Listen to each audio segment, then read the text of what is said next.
Bonsoir à vous tous, les amis.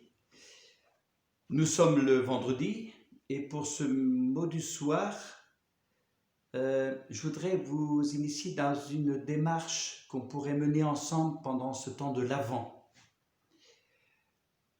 Je vais l'introduire par l'histoire de maman avec son fils Jean Bosco.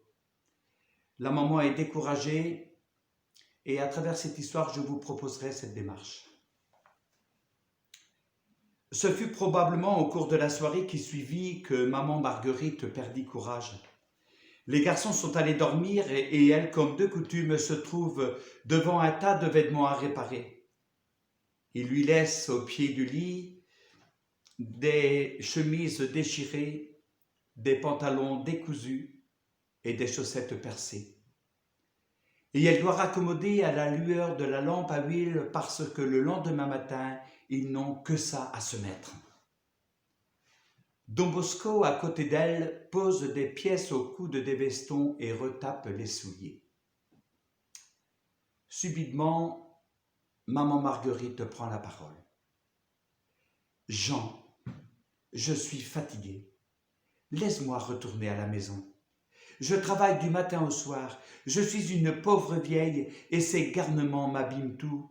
Vraiment, je n'en peux plus. » Don Bosco ne raconte pas une plaisanterie pour la tirer de là. Il ne dit même pas une parole. Aucune parole n'est capable de consoler cette pauvre femme. Alors il fait seulement un geste et il montre le crucifix accroché sur le mur. Et la vieille paysanne comprend. Elle incline la tête sur les chaussettes trouées, sur les chemises en lambeaux et se remet à coudre. Jamais plus elle ne parlera de retourner chez elle.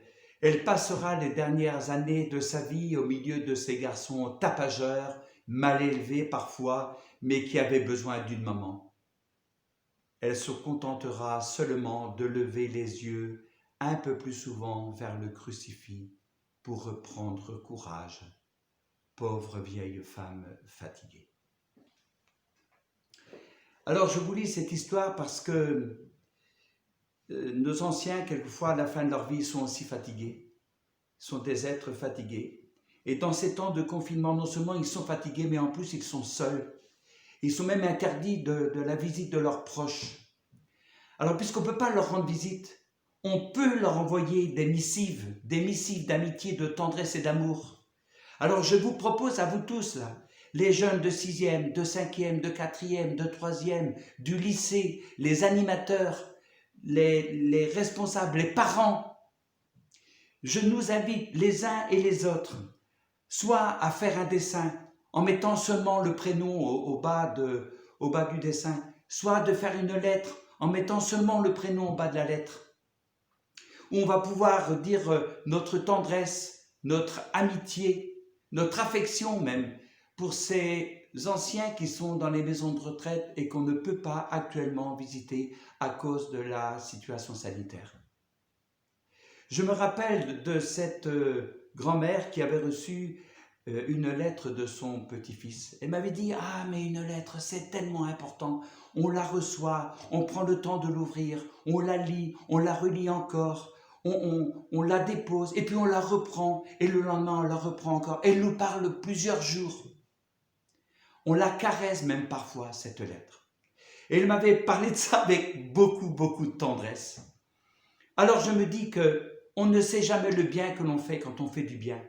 Alors les uns et les autres, jeunes, animateurs, responsables de l'aumônerie, parents, les uns et les autres, mettons-nous à nos bureaux, ceux qui savent dessiner, qu'ils dessinent, ceux qui veulent écrire un poème, qu'ils écrivent un poème, ceux qui veulent faire une lettre, qu'ils fassent une lettre. Vous signez seulement de votre prénom en bas. Vous glissez cette lettre dans une enveloppe, vous intitulez « Une parole, un sourire », vous déposez ça dans la boîte aux lettres de l'aumônerie et par l'intermédiaire de Père Pierre-Emmanuel, qui est aumônier de ces maisons de retraite, on les fera parvenir par l'intermédiaire de l'administration à ces différentes personnes âgées qui habitent ces maisons de retraite. C'est un pari que je vous lance, ce n'est pas un défi parce que c'est de la tendresse qu'on va manifester.